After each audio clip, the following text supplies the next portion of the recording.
The following program, The Russ Belville Show, is intended for responsible adults only. We advocate to the repeal of marijuana prohibition for adults. We discuss the science, culture, and controversy about America's marijuana laws. We do not advocate any illegal activity and encourage all listeners to learn their state and federal marijuana laws. Opinions and claims made by guests and advertisers on The Russ Belville Show are their own, and The Russ Belville Show cannot be held legally responsible for their validity or reliability. Viewer discretion is advised. You take a seed, you plant it, you grow it, you dry it, you roll it, you smoke it. You take a seed, you plant it, you grow it, you dry it, you roll it, you smoke it, and it goes down smooth. Hey! Spanning the continent to bring you the truth about cannabis and marijuana law reform. I smoke pot and I like it a lot. From the promise of legalization. And I think that we need to rethink and decriminalize to the agony of prohibition. One major responsibility is to encourage people to use less drugs. The Russ Belville Show, the voice of the marijuana nation. Yeah, I hear you had a question for me. Now, here's your host, Radical Russ Belville. All right, good day, Tokers and Tokettes, and welcome. It is Monday, February 11th, 2013, and it's got to be 420 somewhere in the world. Welcome to the show. One of three shows we'll have this week. Thursday and Friday, we'll be making our way on the Amtrak Cascade Starlight down to Los Angeles, California for the High Times Medical Cannabis Cup, the second annual. We'll be bringing you live streaming coverage Saturday and Sunday, so make sure and check it out right here all day, Saturday and Sunday, 420radio.org. And for our 420 Radio VIP members, you'll get after-hours coverage Saturday night of the concert that's going on there. Redman and the Game are in concert. And then Sunday night, the awards ceremony and backstage interviews for our VIP members only. So get your membership by going to 420radio.org, click on Join Us, and you'll see how you can sign up for as little as $4.20 per month. On today's show, we got all sorts of interesting things to cover in the Radical Rant today. We're going to take a break from talking about marijuana and actually talk about drugs. Yeah, we're going to talk about methamphetamine and a new means of production that is stymieing the efforts of law enforcement to try to put a dent in a serious and harmful and toxic and addictive substance that is methamphetamine. Also on today's show, it's Roots Monday for our daily Toker Tunes, and later tonight we're going to be featuring on the new Viper Hour some early 1900s jazz. We got all sorts of great stuff to bring you on tonight's show, and we'll preview some of that with some great music from the I'm missing the name of the quintet, but we will get to that at our Roots Monday. My apologies. The song is called Stoned, though, so we will get to that coming right up. Also on the show today, we're going to talk about the High Times Medical Cannabis Cup moving to Glendale instead of the LA Center Studios where it was last year. I'm trying to get someone from High Times on the line at 5:30 to talk about it. Of course, the East Coast offices are, snowed in with the blizzard, so we'll see what happens there. And then on the West Coast, we're trying to get Dave Bienenstock online, so we'll see what happens there. Before we get to all that, we've got our 420 Radio News. Great news coming out of Kentucky and Pennsylvania. Bad news coming out of Nevada. And a sad story out of Texas that could have been avoided if marijuana were legal. I'm Russ Belville. It's the Russ Belville Show here on 420radio.org. We'll be right back.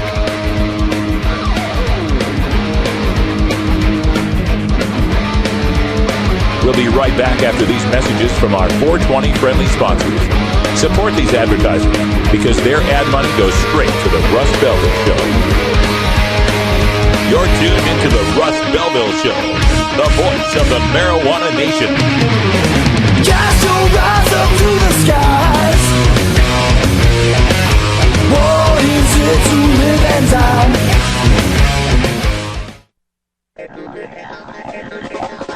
California is the center of marijuana consciousness. That's why High Times Magazine is returning to the Golden State for our second High Times Medical Cannabis Cup in Los Angeles. That's right. Come to LA Center Studios on February 16th and 17th for this high-flying event. Meet the medical cannabis industry, visit our extra special medicating area, and sample the best cannabis products of Southern California. There'll be cultivation seminars and presentations about getting pot legalized, not just in California, but everywhere. Be there on Saturday evening when we host a Rock'em Sock'em concert with surprise musical guests. And don't forget Sunday night and the High Times Medical Cannabis Cup Awards when we honor the best sativa, best indica, best hybrid, best concentrate, and best edibles of the LA medical cannabis scene. Plus, we present the High Times Lifetime Achievement Award to marijuana superstar Tommy Chong. Come to the City of the Angels on February 16th and 17th for a High Times Cannabis Celebration. Go to medcancup.com for details. Live the high life. Be proud of who you are. Be part of the growing cannabis community.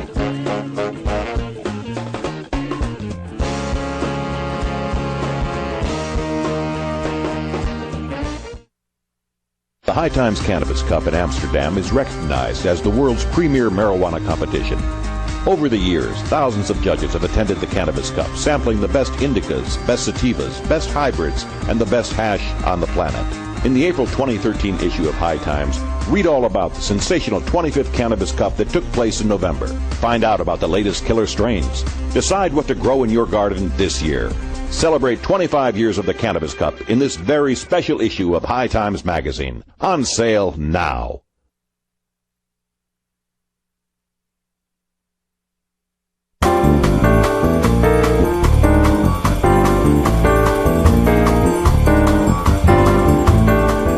Now it's time for your 420 Radio News for Monday, February 11th, 2013. I'm Russ Belville.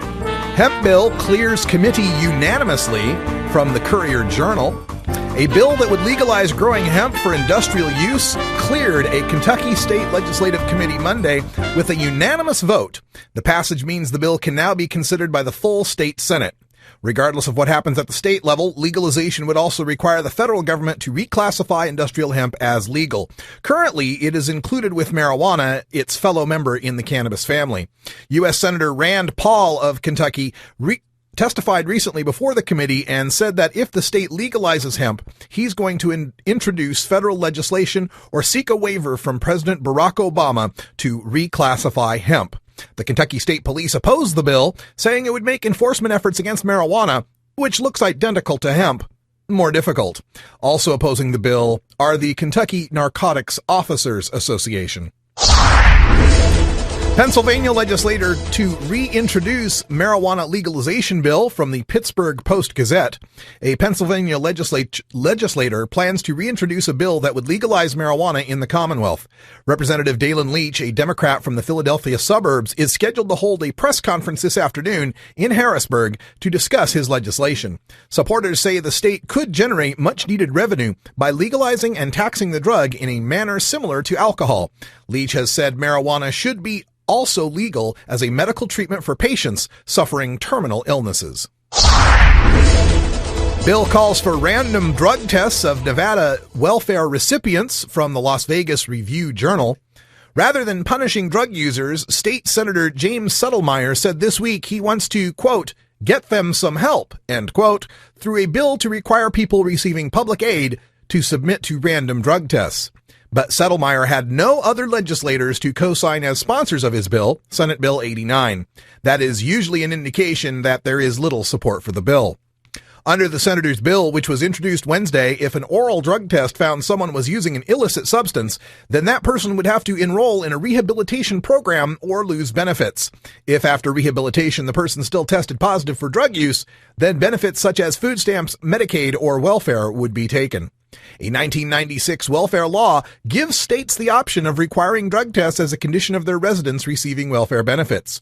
He said his bill would not affect people who have permission to use marijuana or other drugs for medical reasons. Settlemyre added that American Indians are required by federal law to submit to drug and alcohol tests as a condition of receiving welfare, and other people should have the same requirement.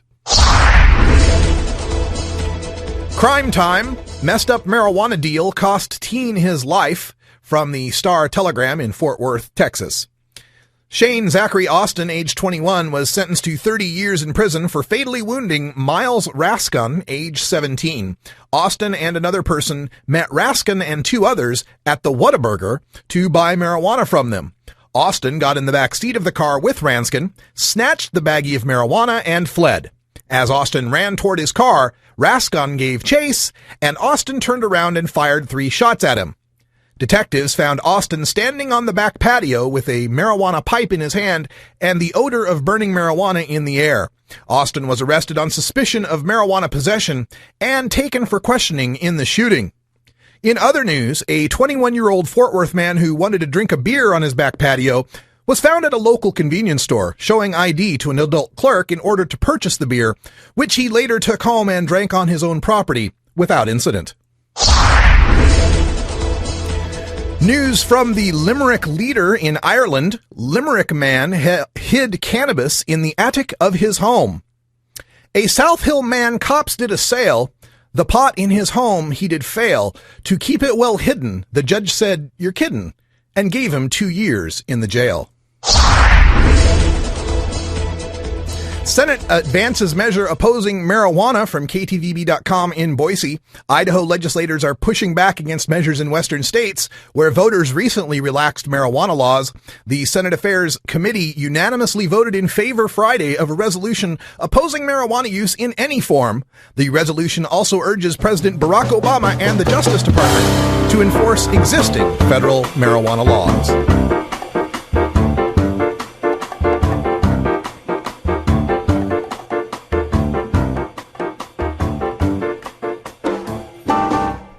And that's your 420 Radio News for Monday, February 11th, 2013.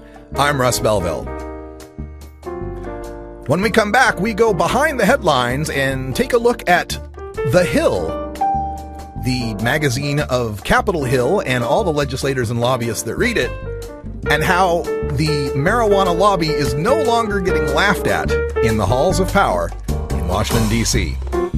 This is the Russ Belville Show on 420radio.org.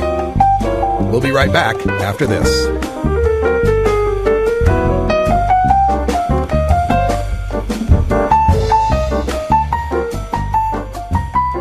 The law offices of Omar Figueroa would like to remind you to stand up for your rights. Please do not give up your precious liberties. There's nothing wrong with standing up for our constitutional rights, and in fact, it's the only way to honor the Constitution that recognizes our natural rights.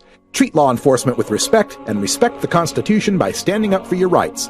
If you are detained or arrested, stand up for your rights by repeating, "I respectfully invoke all my legal and constitutional rights. I do not consent to any search and seizure. I want to remain silent, and I want to speak to my attorney, Omar Figueroa."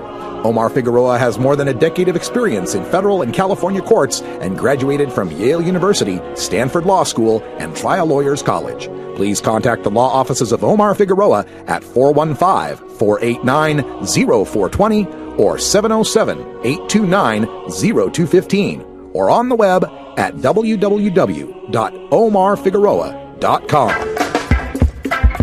I'm Sub Cool from Team Green Avenger. At TGAgenetics.com, we are working on the leading edge of medical strains. Our strains are rigorously tested for THC, CBD, THCV, and other critical cannabinoids. Know your grow. Check out our genetic diversity at TGAgenetics.com, the home of Jelly Bean, Jack the Ripper, Vortex, and other award-winning cannabis strains. All right, folks, time for us to go behind the headlines here, and it's just about 14 after the hour. And I was turned on to this story that's in thehill.com, and The Hill is kind of an inside the Beltway Washington, D.C. blog for political insiders and wonks and lobbyists and so forth. All the congressional staffers read it. It's, kind of what's going on in the political scene. And there was an article up there posted recently entitled "Doors Swing Open for Advocates of Marijuana Legalization on Capitol Hill." Now, the first thing that caught my eye about this was the byline of the person who wrote it. It's written by one Kevin Bogardus. Yes, Kevin Bogardus. Anyway, Kevin Bogardus is writing here in Doors Swing Open for Advocates of Marijuana Legalization on Capitol Hill, and he interviews a lot of our, leaders in marijuana legalization. He's got a lengthy quote from Alan St. Pierre along the lines of, before they used to laugh at us when we would, offer them political action committee money. Now they want to talk to us. Now they realize where the people are heading.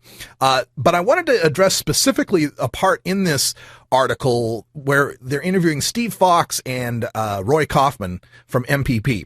Let me just get to this part. Steve Fox, Director of Government Relations for the Marijuana Policy Project, said the group is planning more aggressive fundraising through its Political Action Committee. The group is aiming to get more than $150,000 in contributions to its PAC for the 2014 election cycle, topping its previous record of more than $119,000 in donations for the 2006 campaign. Further, the PAC is changing its name to the Marijuana Policy Project PAC, dropping a prior reference to medical marijuana. Fox, who lobbies for the National Cannabis Industry Association as well, said the name change signals that a broader reform agenda is now on the table. Quote, "The group has shifted and we now see members of Congress wanting to regulate marijuana like alcohol. The name change reflects that our activity on the federal level is no longer just about medical marijuana." End quote, Fox said. So that's great news there. In Washington, D.C., we're starting to see real money come in for Political Action Committee, and they no longer feel the need to couch that in terms of medical support. It used to be the only way you could bring up marijuana in Washington, D.C. is if it had the word medical before it, and even then it was laughed at. Now we can drop the medical. We can go for full civil rights. We can go for equality for marijuana smokers like beer drinkers. That's great. However, in this Hill article, it continues. In a November 28, 2012 memo obtained by The Hill, Rob Kampia, MPP's executive director, said Oregon should wait until 2016 for a marijuana legalization ballot drive when another presidential election would boost turnout among young voters. Quote, "Given that an initiative in November 2014 would be almost certain to lose, MPP would contribute no money toward a signature drive, paid staff, or advertising during the 2013 to 2014 cycle," Kampia wrote to Oregon activists. Kampia said MPP is interested in passing an Oregon ballot initiative in 2016 and would contribute $700,000 to the effort. Fox said, quote, "We can't tell our funders in good faith that they should fund a 2014 initiative. We are not saying it's impossible to win. We are just saying it's a completely unnecessary risk. The only thing that can keep Oregon from winning this in 2016 is a loss in 2014, end quote. I disagree. I completely disagree with that analysis. Why does this have to be a zero-sum game? Why does this have to be an either-or? Either you go with MPP and do what they say and spend the money their way and go for 2016, or you try for 2014 and it's going to fail. Why can't it be both? What is the problem with people if they can put together a professional organization and they have the money to be able to do it and they can get serious funding for it? What is the problem with them funding a signature drive and an initiative for 2014? And why couldn't MPP be educating, which MPP has said they want to form an educational campaign in 2013 and 2014? What's the problem? If you fund an educational campaign in 2013 and 2014 leading to 2016 and someone else gets something together for 2014 and they pass it, you what? You accidentally educated people to pass it too early? Is that the problem? It would be passed by somebody else that doesn't have MPP on their name? Is that the issue? I don't see that a failure in 2014 necessarily means a defeat in 2016. We had a failure in California in 2010. It led to successes in Washington and Colorado. I listened to an interview with Neil Franklin from LEAP on Drug Truth Network, airing earlier on 420 Radio, where Neil Franklin talks about it being softening up the beachhead in order to get those gains in 2016. A loss in Oregon in 2014 is by no means guaranteed, although it depends on who you ask. Kampia says it would almost be certain to lose, but Fox says it's not impossible to win. So I'm not sure which analysis we should accept there. But I think a smartly done initiative drive does wonders for educating the public, first of all, and second of all, could win.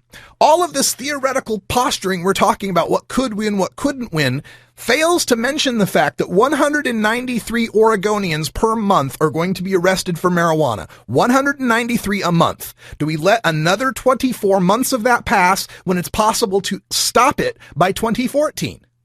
Now, I don't disagree with a lot of MPP's analysis on this situation. I completely agree that passing something in 2016 is a slam dunk, but I don't think it becomes any less of a slam dunk for trying in 2014.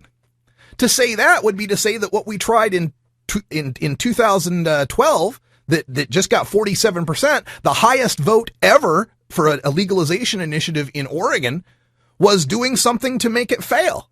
When I don't think so. Anytime we get this in front of the voters, anytime we're voting on it, we are winning. The only way we are losing is by not talking about it and giving more time for our opponents to regroup, sell their Project Sam bullshit, and make it harder for us to pass something later.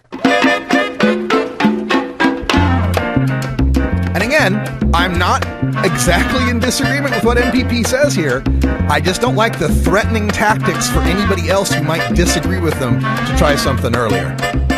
Let's smoke on it. Oh, have you ever met that funny reefer man? A reefer man. Have you ever met that funny reefer man? Reefer man. If he said he swam to China, he would sell you South Carolina. Then you know you're talking to that reefer man.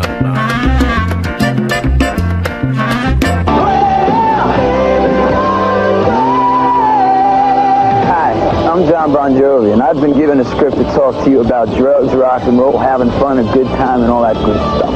Well, I'll tell you what, drugs is not a part of my everyday routine. It's not everyday fun. It's not good for you. All right, so listen, think twice before you do drugs, because there ain't no winners out there doing it.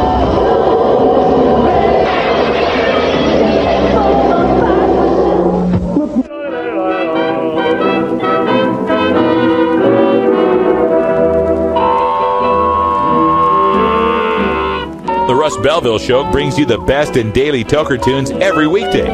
Each day features a different genre, including Roots Monday, Folks, here's a story about Mindy the Moocher, Electric Tuesday,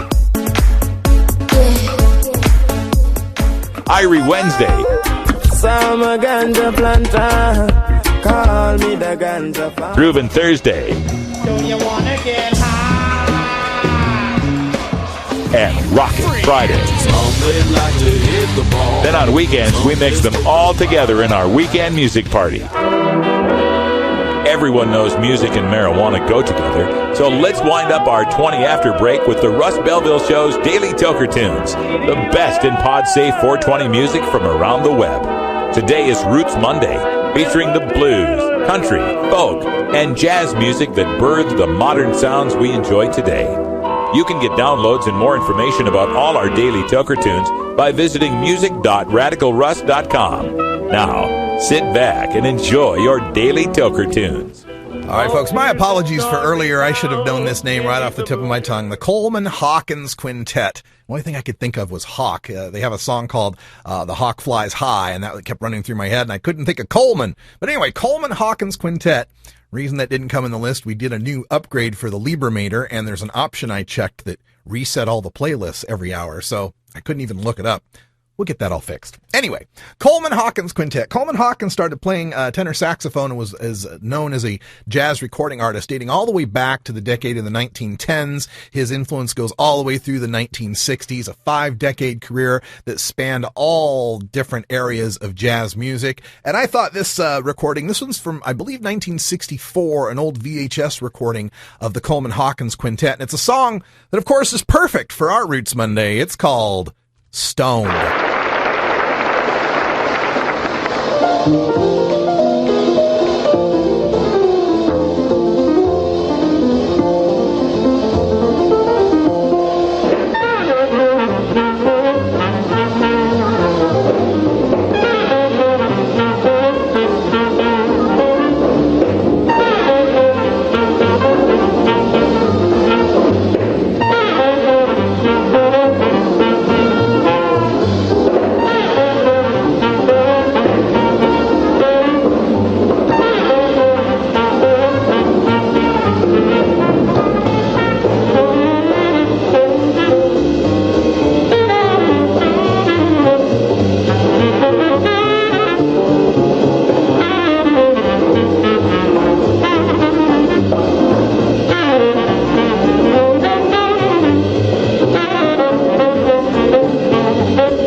That's what everybody says these days.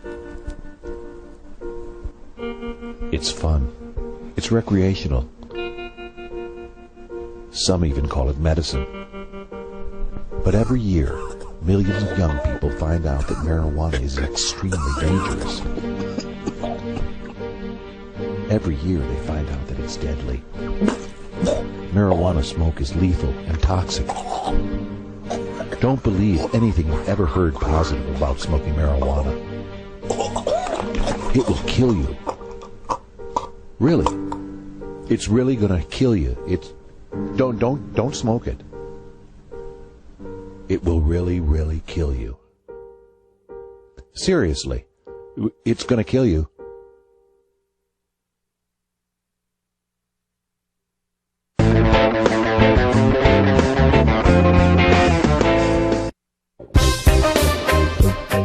The cannabis community includes a diverse set of activists and nonprofits working to end the prohibition of marijuana. We take the time to hear the stories of reform on the Russ Belville Show's Cannabis Community Chat.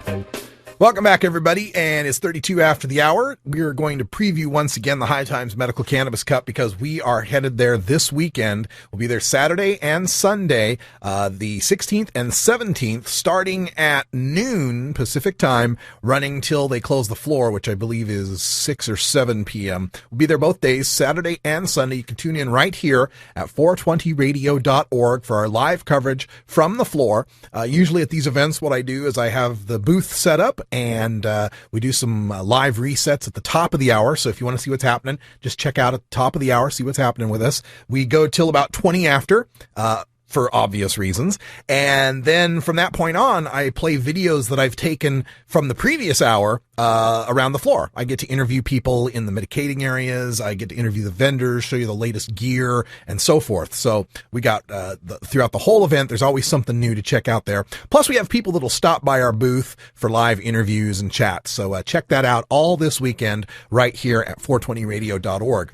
Also, if you're a VIP member, you get more. As usual, VIP members on Saturday night will get to follow me as we go backstage at the concert for the game and Redman and other musical guests there at the High Times Medical Cannabis Cup. And on Sunday night, the High Times Medical Cannabis Cup Awards, we'll be there for the ceremony. We'll be there backstage with the winners and Tommy Chong, who will be receiving his Lifetime Achievement Award from High Times Magazine. So we'll be backstage with Tommy as well. You want to check that out, but to get it, you'll have to be a VIP. So to become a VIP, go to 420radio.org and look for Join Us, and you can find the VIP memberships. You can join for as little as $4.20 a month. Comes out through PayPal or your credit and debit card, and all the proceeds support 420radio.org. We are a nonprofit organization. All the funds that we get just keep this thing working, keep this thing rolling. So if you like this kind of coverage of 420 events, and we will have a exclusive live 420 event every month here at 420 Radio, then you'll want to definitely become a supporter. Help us out. Know that the money that you're donating is going toward independent marijuana media, getting the truth out to people and providing a platform for marijuana reform activists and cannabis lovers all across the country. Now, the big news about the Medical Cannabis Cup is that it has moved locations. Last year, it was at the LA Center Studios, just right there in downtown LA. It was going to be there again this year. Up until this Friday, as far as I'm aware, they had to change the location. It has been moved to Glendale, California. It's at the Glendale Studios, 1239 South Glendale Avenue in Glendale, California. If you go to medcancup.com, you can get more information on the location, how to get tickets. The 2-day VIP tickets are $85 with a $3.12 fee online for purchase. Your 2-day VIP ticket gets you entrance to the expo, the concerts, the award show, both days, Saturday and Sunday, a gift bag, t-shirt, access to VIP lounge, and separate VIP medical wristband registration. So that's the full meal deal if you want to get that, $85. Otherwise, the Saturday pass is $40. The Sunday pass is $30, and these are entrance to just the expo and the concert. So, and if you are a medical cannabis recommendation holder in the state of California, you don't have to have a medical recommendation or card to come to the event, but you do need your doctor's recommendation or California card if you plan to consume cannabis on site in accordance with California law. Tickets are non-refundable, but they are transferable. So if you get the 2-day pass, you could go one day, your friend could go another day. That would be fine. The event opens at 12 noon at the Glendale Studios, and by 1:30, they're going to begin having their panels. Now, in addition to having the most amazing expo floor, where every year I find something new that is so totally cool. But in addition to that, you also get to learn at these expo panels from some of the greatest experts in marijuana law reform, cannabis horticulture, and marijuana media will be on stage. At 1:30 p.m., there's a Legalize LA panel. That's going to feature Dave Bienenstock, the West Coast editor, James Devine, Jay Lederman, Dale Geringer, the head of California NORML, and Candace Hawes, the head of Orange County NORML. At 3 o'clock, our very own Danny Danko, the host of Free Weed with Danny Danko, will be recording a live edition of Free Weed featuring DJ Short, Kyle Cushman, Swerve, Rick Frommer, and other special guests. So a live recording of Free Weed, which will, of course, replay here on 420 Radio at its regular time. At 5 o'clock on Saturday, we got a patients panel featuring Dr. Christian Pioletti, Fred Gardner, love Fred Gardner, Martin Lee, author Martin Lee, Debbie Goldsberry, longtime California activist, a freedom fighter of the year winner, and Marla James will be on the patients panel at 5 o'clock. At 6 o'clock, that's when the homegrown party starts, and that's where all the VIPs can tune in here to 420 Radio and start really enjoying things. The homegrown party with opening act Rhyme Addicts, followed at 7 o'clock by Redman, and 8 o'clock The Game. Make sure you're a VIP member if you want to tune into those. Then on Sunday, February 17th, again, we start at noon Pacific.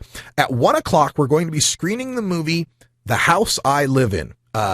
The Jarecki film is just amazing. The House I Live In, all about the drug war. If you haven't seen it, definitely check out that screening. On 3 o'clock, we have an edibles panel featuring Elise McDonough, the author of the High Times Cannabis Cookbook, Chef Mike DeLeo, Sherry Sicard, another person, I can't remember the name of her book, but another cannabis cookbook writer. She's been on our show before. And Kenny Morrison will be there at 3 o'clock as well. At 4 o'clock, and this panel, they've had this the last few Cannabis Cups I've been to, always packs in the people. It's always standing room only. A dab panel, that's concentrates for some of you folks. Dabs panel featuring Bobby Black, Dr. Alan Frankel, Wheezy Dabs, Kenny Morrow, and Addison DeMora. So check that out. Then DJ Ideal takes over at 5 o'clock, Karma to Burn. We've got 5:30, a Nico Escondido cultivation seminar. Then we go Bishop Magnetic with Zuma at 6 o'clock. At 7:30, the High Times Medical Cannabis Cups Award Show begins. And again, available for streaming for VIPs only here on 420 Radio. Top sativas, indicas, hybrids, edibles, and more. And we'll be featuring Tommy Chong accepting the Lifetime Achievement Award. Music will be provided by DJ Crystal Ellis. All the information you need is at hightimesmedcancup.com. And again, we're moving to the Glendale Studios in Glendale, California. Check the medcancup.com for the map. We'll be streaming there Saturday and Sunday. And that means we'll also be having a bit of a schedule change here this week at 420 Radio. On Thursday and Friday, repeats of the Russ Belville Show, and on Friday night of the Herb Thrasher Flower Hour. The Big Daddy Fink Show will be new because he pre-records those, so we'll have that new on Thursday.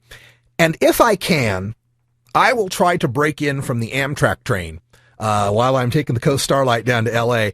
They got Wi-Fi, they got electricity, and they got a bar car. So we'll see what we can do, see if we can bring you some live coverage from Amtrak.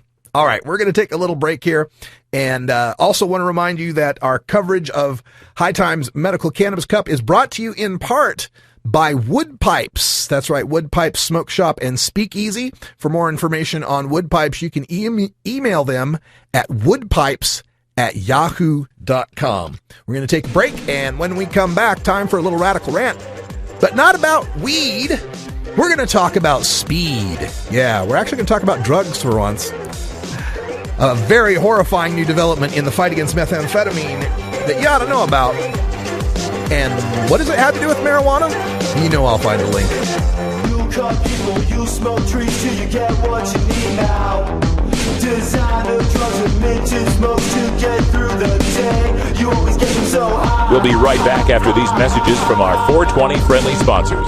Support these advertisers because their ad money goes straight to the Russ Belville Show.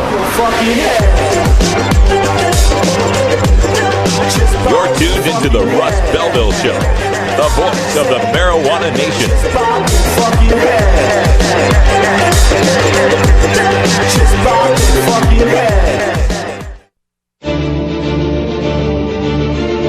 All truth passes through 3 stages.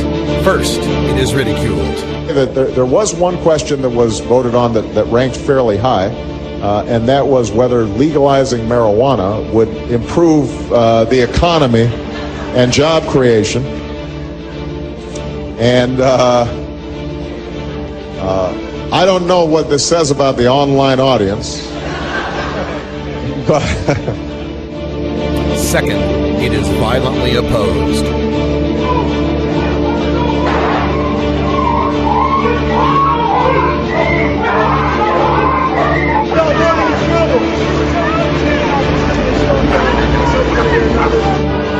DEA is running over a guy in a walker. My money! Third, it is accepted as being self-evident.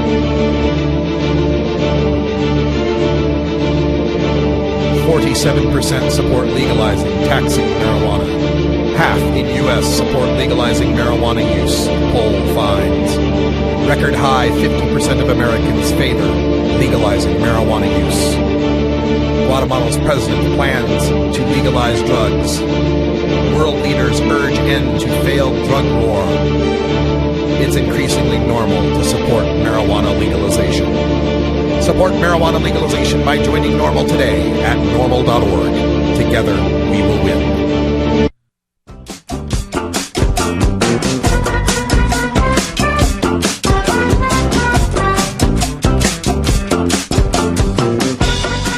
Hey, man. Am I driving okay? The Russ Belville Show reminds you to never smoke and drive impaired. Hang out for a while. Share. I think we're parked. A little trip, take a little trip. You want answers? I'm as mad as hell, and I'm not going to take this anymore. You want answers? You have offended my family. I think I'm entitled. You want answers? I want the truth. And you have offended the Shaolin Temple. You can't handle the truth. Surely you can't be serious. I am serious. And don't call me Shirley. Radical Rant. All right, for today's Radical Rant, we're going to talk about speed, methamphetamine, the poor white man's crack, if you will. And this comes from a story out of South Carolina, Lexington County, South Carolina. From MyrtleBeachOnline.com, it was entitled, Meth Spreads Like Wildfire in South Carolina as Shake and Bake Cooking Method Gains Popularity. It opens by saying, last year, 6 years after South Carolina made people show ID to buy pseudoephedrine, the key ingredient in meth, the state law enforcement division reported 538 meth-related incidents in the state. That's 4 times the number reported in 2010. Now, some law enforcement experts think the only way to stop meth is to make its key ingredient a prescription drug. Now, for those of you who may not know much about this, and that would probably be most of you, since most people that use marijuana never move on to use any other sort of drug, you may not have a lot of experience with this. I speak to you as the voice of experience. In the mid-1990s, 94 through March of 95, I had a pretty serious methamphetamine habit. I was involved with a rock band. The drummer was a supplier. Had a lot of interesting things he was involved in. And the long story short of it is I tried methamphetamine and I liked it. If I want to paraphrase the Katy Perry song, I snorted meth and I liked it. And it was very enjoyable. And this is one thing I think, when we talk about drugs, we should be honest about this. And one of the things I think that is lost in the discussion of drugs and drug use is the fact that drugs are a whole lot of fun at first. There they are. I mean, there is a reason why people do them. And it's not because they want to have their teeth fall out and pick sores on their face. It's because this drug use can be a whole lot of fun. I have some memories, the ones I can still recall, from my times of using methamphetamine in the 90s that are some of the most vivid, vibrant, and exciting memories of my life. I would not go back and do them over again, however. There are a lot of things about methamphetamine use that are seriously detrimental. And I'm not just talking about the sores and the teeth and all the twitching and stuff that people associate with typical methamphetamine abuse. It never got that bad for me. I was never at the point where I was going to be that bad. Did lose some weight. I gotta tell you that. Did lose some weight, but it never got that bad for me. What I found to be the most devastating effect of using methamphetamine is how it really brings you to your lizard brain. Kind of disengages the frontal cortex, if you will, and gets you down to those lizard brain functions. Fight, flight, sex, food, thirst, hunger. And that can be a very dangerous thing to have people on. So when I come to these discussions about methamphetamine and its use and its abuse, the tie to marijuana for me is the fact that so much of our effort being focused on catching people using marijuana who primarily do not have a problem with it generally, other than getting caught with it. All that focus on that distracts our very scarce resources from helping the people who've been caught in the web of methamphetamine addiction. And really, if you want to analyze why a lot of people use meth, there are some very simple reasons. Some of them have to do with being overworked. Some of the people in, rural areas and poor areas that have to hold down 2 or 3 or 4 jobs just to survive are turning to these stimulants, turning these stimulant drugs just to keep awake for their shifts. And that leads into a spiral of abuse. Other people have lives that are, devastated by economics or personal situations. Maybe they've made bad choices in life, committed some crimes, have a bad background, bad credit, whatever it might be, who have nothing to lose, whose lives have become miserable and they see no way out. So why not have some fun? Why not do something that's a little more fun? And if you don't have a job to go to the next day, if you don't have any responsibilities to take care of, then, being awake 48, 72 hours at a time doesn't really harm you that much, does it? People with something to lose are less likely to get involved in these situations. However, let me get back to the story, because this was something new that I had learned about from this story. I'd heard references to it, shake and bake. I think I'd heard it maybe on Breaking Bad, to be honest with you. But this is from this story. Basically, they got blister packs of pseudoephedrine, your Sudafeds or whatever, Coleman camp fuel, lithium batteries, rubber tubing, a few pieces of broken plastic. And the quote here is that meth makers no longer need a large building in the woods where they could store large pots and conceal tanks of anhydrous ammonia. Instead, the drug can be cooked in 16-ounce plastic drink bottles in a method known as one-pot cooks or shake and bake.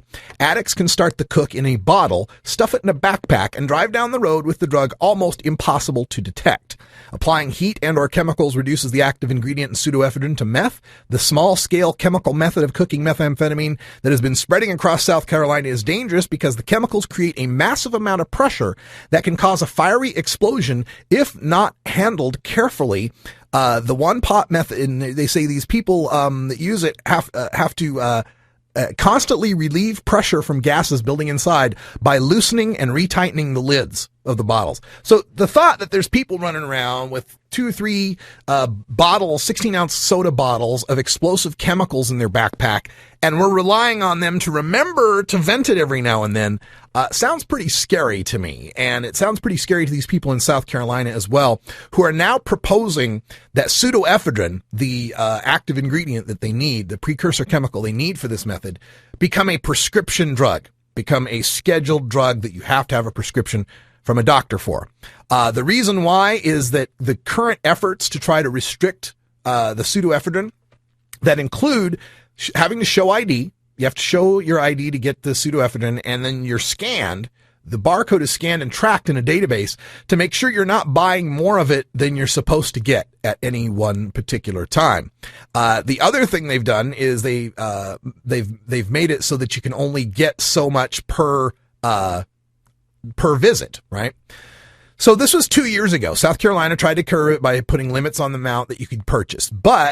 And the drug is put behind pharmacy counters, and pharmacists have to swipe your driver's license to see if the limit's been met. The Jeff Moore, the executive director of the South Carolina Sheriff's Association, said, quote, "I was absolutely convinced the electronic monitoring would stop the illegal sales in their tracks.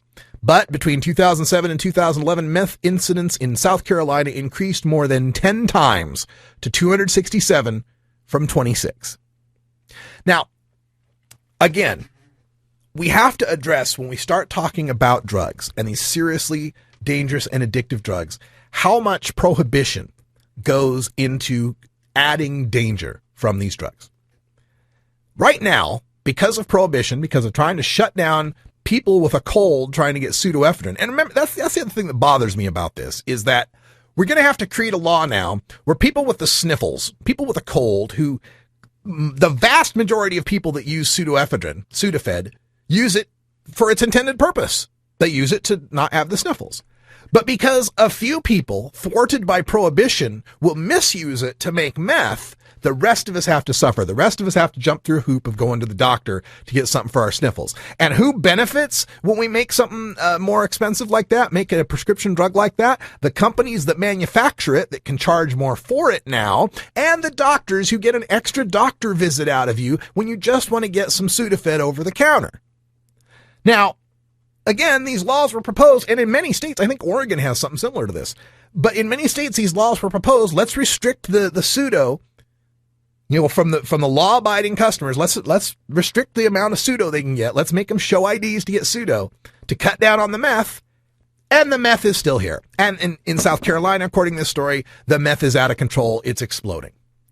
So these continued attempts to prohibit keep getting us this result of innovative manufacturing methods, getting it down to the small scale single user / cook. Used to be a meth lab was one meth lab out there in the woods, out there in the desert, a trailer or something, with one or two cooks out there. And if it blew up, well, they died and they blew up some of the woods. Now it's all the meth users, or not all of them, but a lot of the meth users who now have their own self-contained meth lab in their backpack. That's the result prohibitionist thinking has gotten us. Because it continues to say, no, you cannot use meth. No, no, no. Instead of addressing why someone would want to use that incredibly destructive drug in the first place.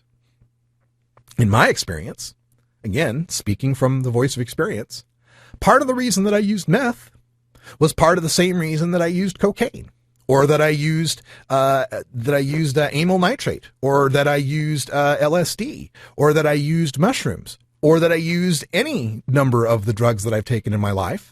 And some of them that I shouldn't have, or that I certainly did not have the right mindset going into, was because all my life I'd been told marijuana was a drug. Marijuana is a drug. It's a terribly dangerous drug. It's an awful drug. It's Schedule 1. It's in the worst class of drugs.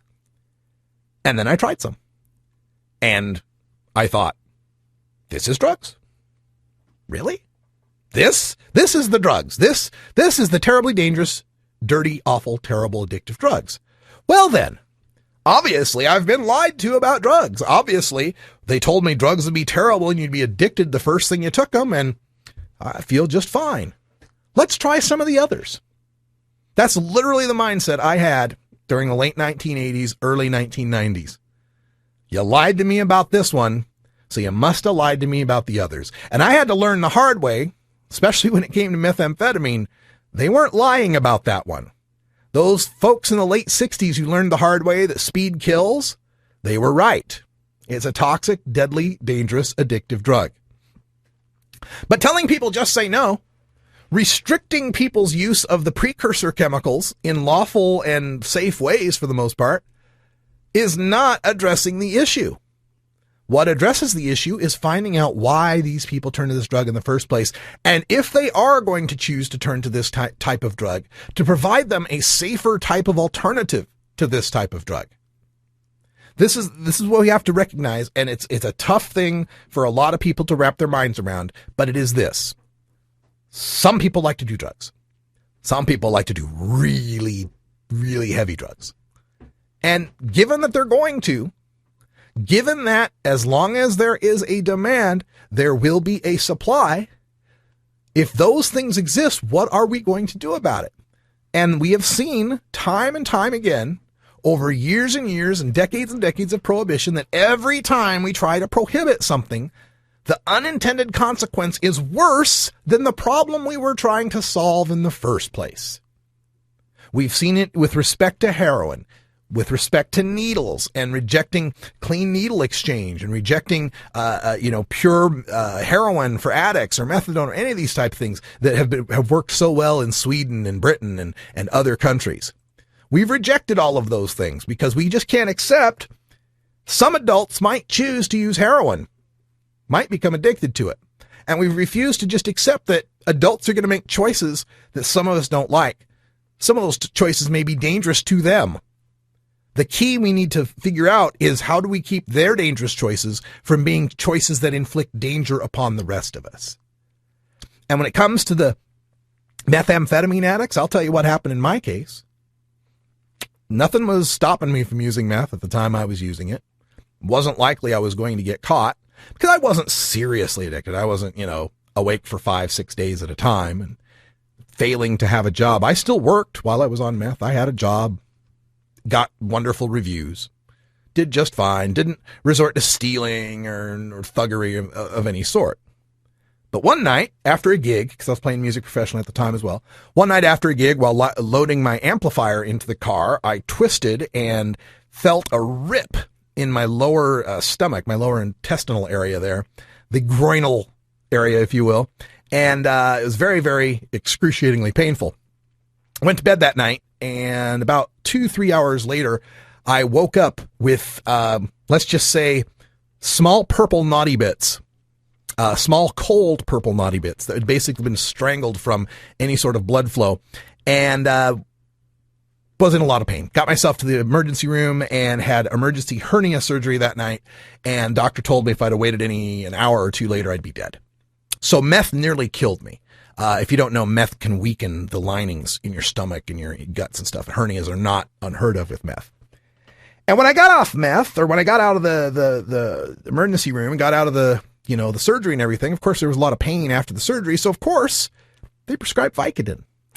They prescribed a addictive prescription opiate, which I took a couple of and discovered, hey, I really like this. And I knew that was a problem. So I turned to Mary Jane. I turned to weed. I got rid of the OxyContins, gave them back, turned them in. Did nothing but smoke weed while I was recovering from the surgery. And to this day, weed and other things that grow have been the only drugs I take. Don't learn that lesson the hard way like I did. That's all the time we got here for Hour 1. We'll take this discussion into Hour 2. Toker Talk Radio.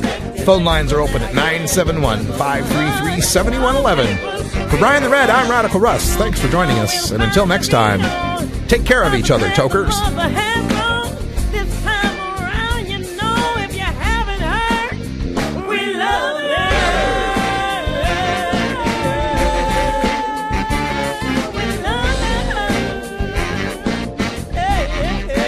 This is the Russ Belville Show.